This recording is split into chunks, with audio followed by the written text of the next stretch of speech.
독선탐의 북한 관련 책 읽기. 오늘 시간은 여기 제목에 써있죠. 한국인 유일의 단독 방북 취재, 진천규라는 기자분입니다. 최근에 꽤 인기가 있는 책이더라고요. 평양의 시간은 서울의 시간과 함께 흐른다. 25페이지 보면은 이런 내용이 나옵니다. 북한의 세관 검사원들이 가장 중점적으로 살펴보는 것은 그들이 자본주의의 가장 못된 것이라고 생각하는 성적인 음란물이 들어있는 도서, CD, USB, 영상물 등이라고 한다는 내용이 나오는데요. 북한 사회에서 그 음란물을 싫어하는 건 사실이지만은 그보다 더 중요한 측면은 제가 볼 때는 남한에서 들어가는 남한의 영상물이요, 텔레비라든지 그건 북한 사람들이 많이 본다고 그러니까요. 그거를 단속하는 게 아마도 더 큰 목적으로 보여집니다. 이게 이제 북한의 공식적인 설명이죠. 자기네가 USB 같은 걸 단속하는 거는 음란물을 단속하는 것이라고 얘기를 하지만 사실상 그거는 남한 영상물 를 막는다고 봐야 되죠. 남한의 뉴스라든지 특히 탈북자들 방송 이런 게 들어가면은 북한 사람들이 그거를 여러 사람이 볼 경우에 굉장히 체제 유지에 타격이 될 수 있기 때문에 그거를 막는 거라고 할 수 있겠습니다.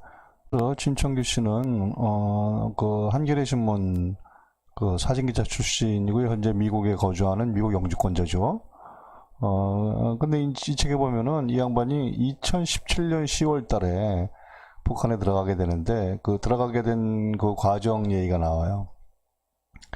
그러니까 이제 문재인 정권이 집권하고 이제 남북 관계가 좋아질 조짐이 보이니까 북한에 들어갈 그런 궁리를 하죠. 그래가지고 미국의 재미동포 언론인들, 시민권자 이 사람들하고 같이 이제 북한에 들어가서 취재를 하는 걸로 계획을 짰는데 2017년 10월에 들어가서 취재를 하기로 했는데 2017년 9월 달에 트럼프 대통령이 갑자기 발표를 해요. 어떤 발표를 하느냐, 북한에 가지 말아라.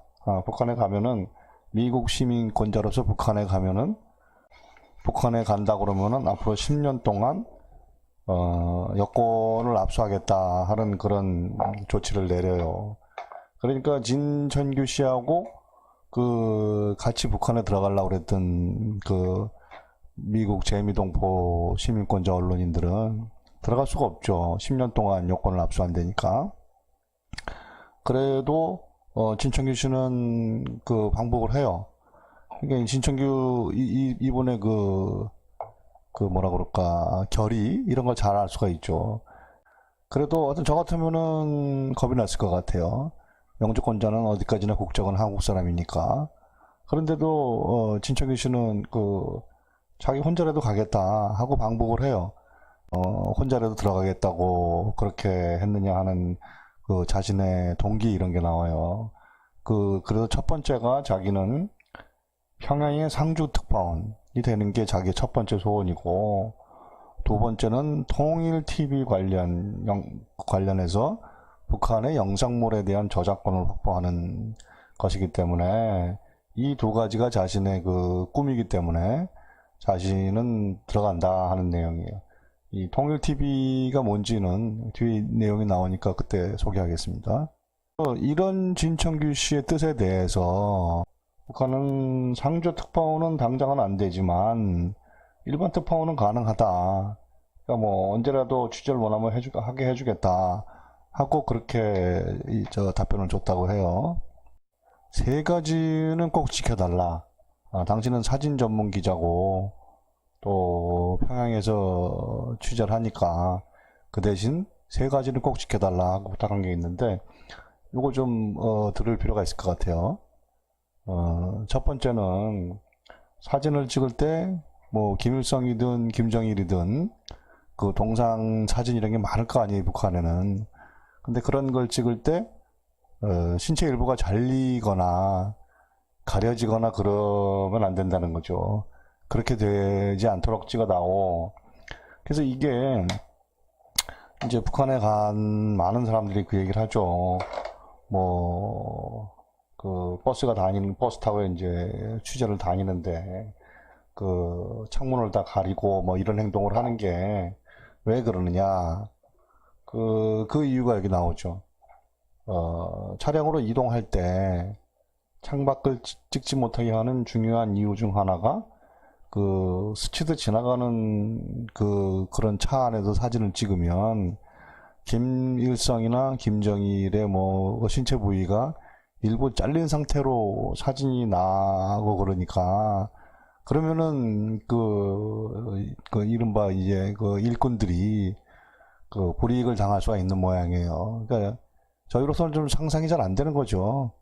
그 뭐 사진이나 동상이 잘릴 수 있는 거 아니에요? 사진 기자가 찍다 보면. 근데 그게 이제 뭐 존엄을 해치는 그런 행동이 되는 거니까 참 그 뭐라 그래요? 전체주의 갇힌 사회의 특징을 보여주는 것이죠. 그리고 북한 당국이 사진 찍지 말라고 그런 두 번째는 건설 노동자들의 사진을 찍지 말라는 것이었대요. 건설 노동자. 건설 노동자가 곧 그 군인이기 때문에 그 12년간 의무 교육을 실시한 이후에 그다음에 직업을 국가에서 배정해 준대요. 저희 한국 사람으로서는 뭐 이해가 안 되는 내용이지만 뭐 이런 게 사회주의 국가의 특징이겠죠. 국가에서 배정해 주는데 근데 아무리 뭐 배정을 해준다고 그래도 건설 현장의 일꾼, 일용 잡부로는 배정을 못 한대요. 그래서 건설 현장에 많은 그 일용 잡부를 누가 하느냐? 그거를 북한의 군인들이 한다는 거예요. 군인들이.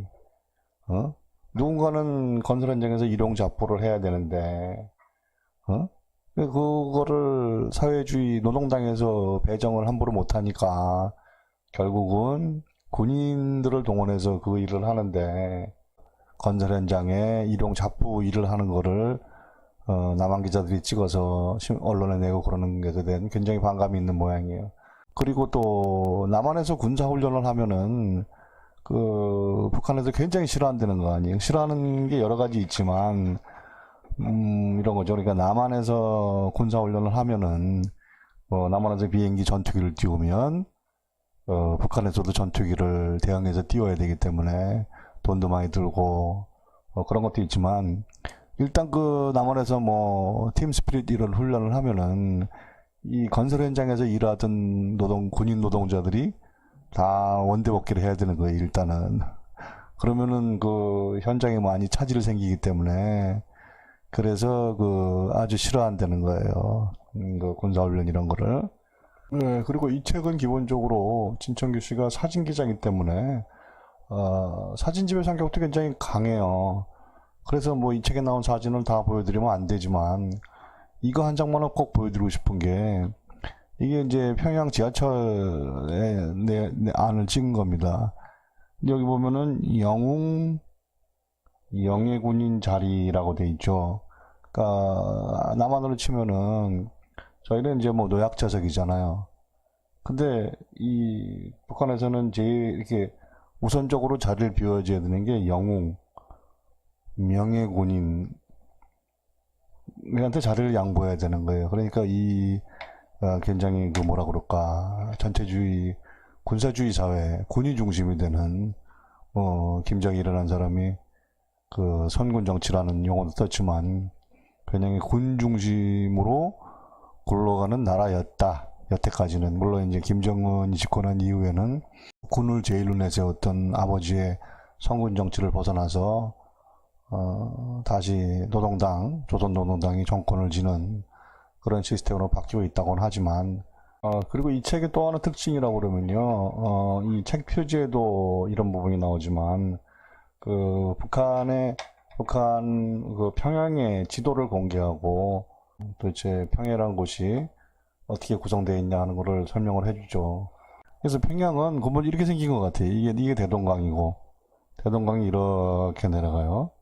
그러니까 동에서 서로 흐르는 한강하고는 좀 틀려요.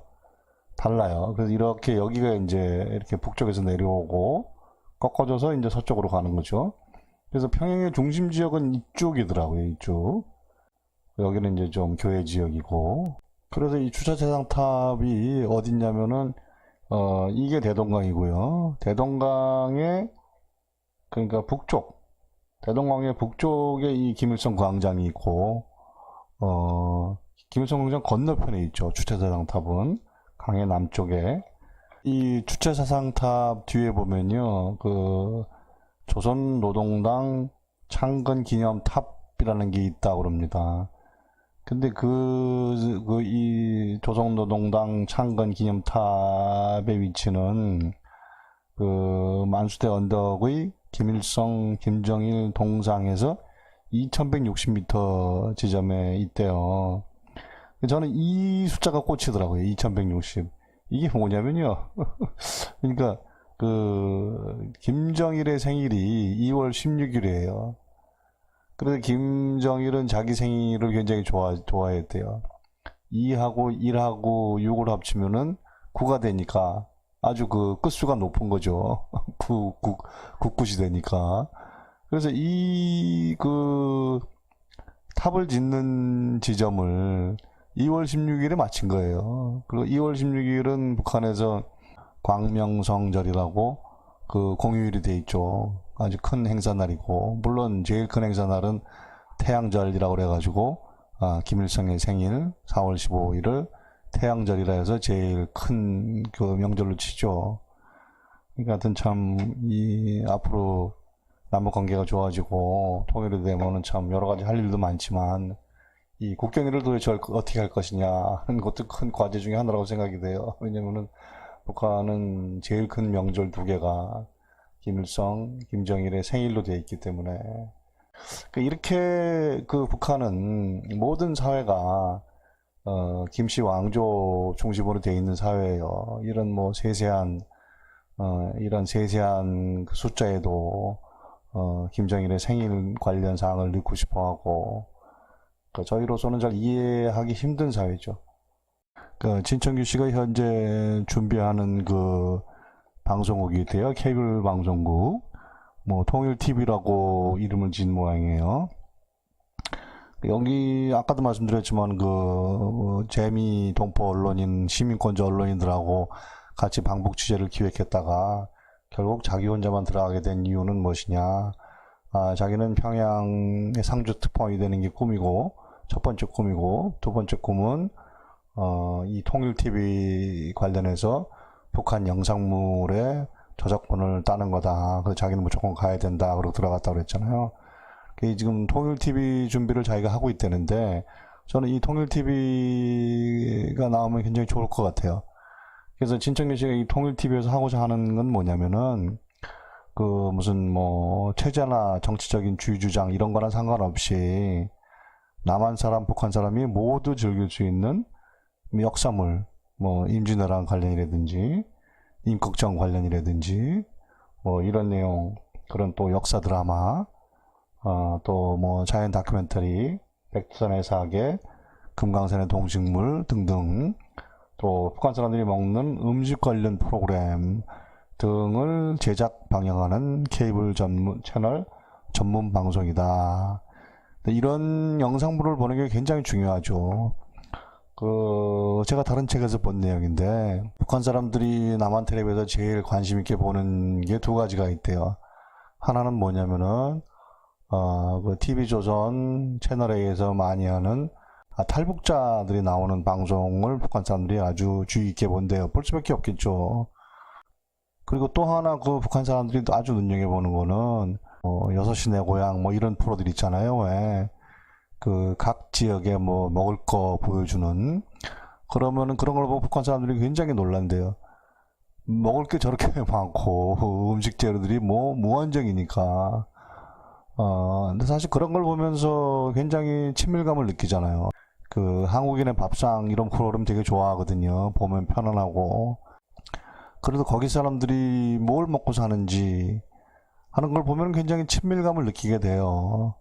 그러니까 저기도 사람이 사는 곳이구나 하는 그런 느낌을 받을 수가 있고, 그래서 이 진청규 씨가 하겠다는 통일TV가 그런 영상들을 보여주는 거, 이런 정치적인 주의 주장과는 상관없이 그런 거는 그 남북한 사람들의, 특히 북한 사람들은 이미 남한 텔레비를 많이 보고 있대요. 아까 처음에 말씀드렸지만은 그 중국을 통해서 유입되는 USB 등을 통해서. 그러니까 북한 사람들은 남한 사람들의 이 실제 생활, 도대체 뭘 먹고 사는지, 어떤 집에서 사는지 이런 거를 너무너무 잘 아는 거예요. 6시 내 고향 뭐 이런 거를 많이 본다니까요. 근데 저희는 뭐 전혀 몰라요. 전혀 보여준 적도 없고. 그래서 뭐 이런 북한의 음식, 뭐 냉면이 벌써 화제가 됐지만, 옥류관 냉면이 화제가 됐지만, 그거 말고도 뭐 여러 가지가 있을 테니까, 뭐 또 임꺽정, 그 조선의 3대 천재 중에 하나라는 홍명희 작가가 조선일보에 연재했던 그 임꺽정 소설도 있죠. 무지무지 재밌어요. 그 임꺽정의 주요 활동 무대는 뭐 황해도, 평안도였으니까. 그리고 임꺽정이의 고향은 양주예요, 양주. 지금의 저희 그 양주시 그쪽이니까 뭐 양주에서부터 황해도, 평안도, 구월산 여기가 임꺽정의 주요 활동 무대였으니까 뭐 임꺽정 관련되는 그런 내용을 뭐 보여주면 참 재밌을 것 같아요. 그러니까 이런 게 사실은 뭐 남한 북한 얘기를 하면은 뭐 반공 얘기하고 그러잖아요.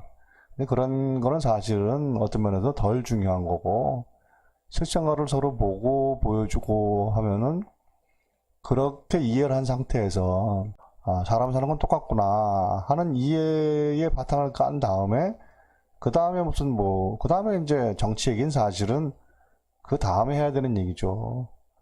어떻게 사는지, 뭘 먹고 사는지를 전혀 모르는 상태에서, 그런 걸 본 적도 없는 상태에서 체제 얘기만 한다는 거는 결국 그렇게 되면 싸움, 전쟁으로밖에 이어질 게 없거든요.